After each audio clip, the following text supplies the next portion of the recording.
how to love and respect parents who practice discrimination by more importance to one child, boy, and rejecting the other child, girl.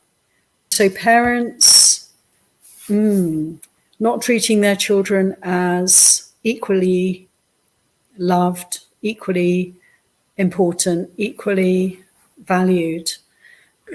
And in this case, giving more importance to boy and kind of neglecting the girl.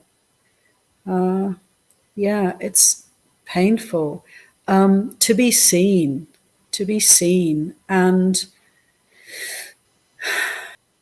it's unjust, it's potentially harmful, it's unfair, it doesn't reflect or relate to the qualities or the value of those children at all. But it's a kind of conditioning, probably, possibly, over many generations, and even a cultural phenomenon, that one gender, one body type is valued over another. All human beings, all of the same kind of intelligence and potential and so forth, but this valuing of one, devaluing of the other. To be seen, to be witnessed. And, it's actually easier for the one who is devalued to perceive the fullness of that picture, because when we're the kind of second-class citizen in the family, then, we can really see, because we feel it. We're more awake to this discrimination, this unfairness, this situation.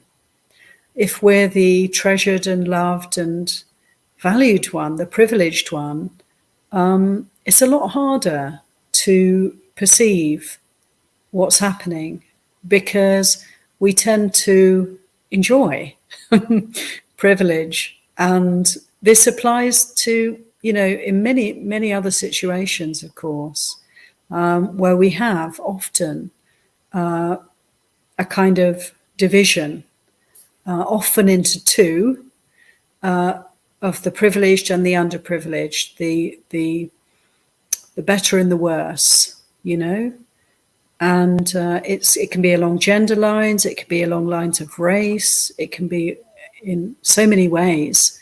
We can find ourselves in one faction or the other.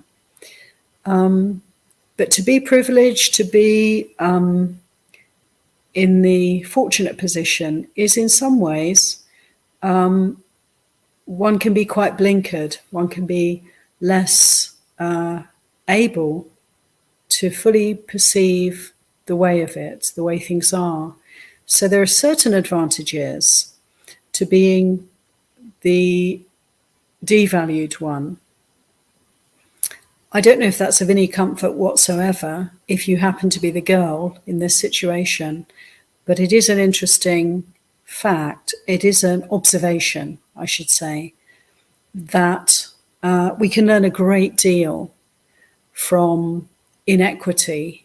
And, it doesn't have to be a problem, but we can open to how that feels. How does it feel when there's discrimination in the family, in the group, in the culture? How does that feel? What is the effect of that? Is that wholesome or unwholesome? What are the results?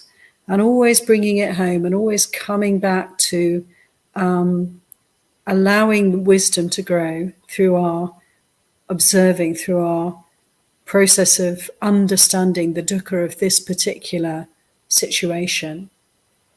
So I hope that's helpful. And one thing that comes to my mind, just to conclude on that, is no blame. No blame. It's hard to come to the place of no blame. But honestly, people don't mistreat others knowingly for their own benefit, for their happiness and well-being. No, that's not the result for them. The result is suffering. And so anyone who discriminates in this kind of way, there's suffering there for them also.